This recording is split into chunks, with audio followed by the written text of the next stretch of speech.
Hi guys, the book I want to talk about today is Shadow and Bone by Leigh Bardugo. I'm probably mispronouncing that. It's one of those books that I picked up a while ago because look at the pretty cover, I really liked it. And then for some reason it just sat on my shelf for a while and I didn't pick it up until recently. But when I finally started reading it, I finished it in about 2 days and I'm completely hooked. So when I was on holiday in England, I bought book 2 and 3 right away and read those too. Shadow and Bone takes place in a fantasy world that's kind of Russian. It has a Russian-y feeling to it. The main character is Alina Starkov, who fights in the army. Along with everyone else her age, she's drafted to be in the army because her country has been at war for ages. Alina is a map maker, so she thinks she's well out of danger. But then she gets the order that she has to go into Shadowfold. The Shadowfold is this dark stretch of shadow and sort of dark cloud where there are monsters, so no one really wants to enter it.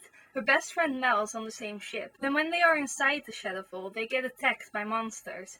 And Alina discovers that she has a power. At least all she knows that there is a bright light and then she loses consciousness. They survive and she's brought to a man called the Darkling.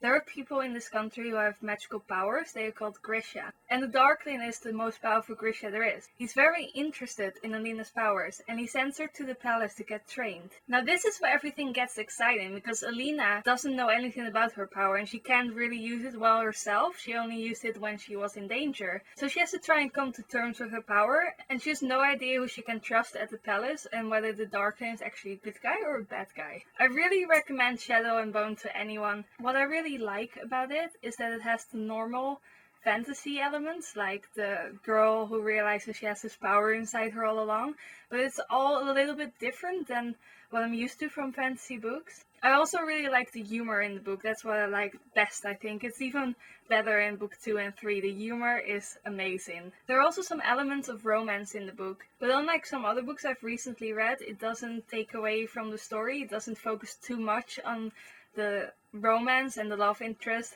than focusing on the story itself. It only adds to it. So in short, I would really recommend this book. I hope you like this book review and let me know what you think. Doei!